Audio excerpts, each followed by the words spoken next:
To be like Jesus, Christians must never depart from integrity.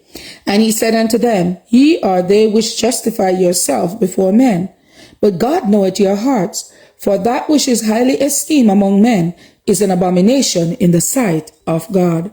Luke 16 and verse 15. In all the details of life, the strictest principle of honesty are to be maintained. These are not the principles which govern our world, for Satan, deceiver, liar, and oppressor, is the master, and his subjects follow him and carry out his purposes. But Christians serve under a different master, and their action must be wrought in God, irrespective of all selfish gain. Deviation from perfect fairness in business deals may appear as a small thing in the estimation of some, but our Savior did not thus regard it. His words on these points are plain and explicit. He that is faithful in that which is least is faithful also in much. Luke 16 and verse 10.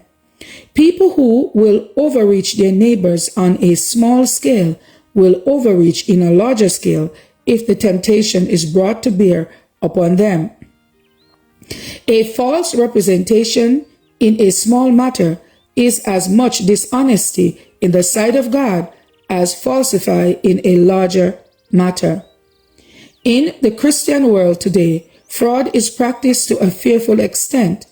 God's commandment-keeping people should show that they are above all these things.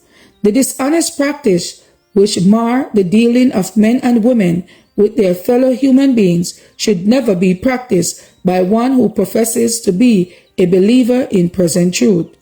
God's people do great harm to the truth by the least departure from integrity. Some persons may not have a pleasant exterior.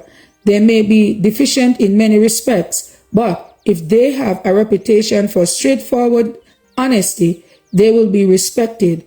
Stern integrity covers many objectionable traits of character. Those who steadfast adhere to truth will win the confidence of all.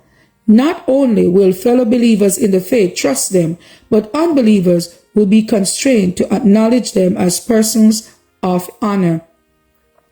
The servants of God are obliged to be more or less connected with the worldly by business transaction, but they should buy and sell with a realization that the eye of God is upon them.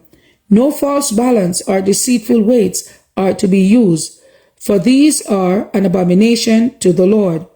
In every business transaction, Christians will be just what they want their church friends to think they are.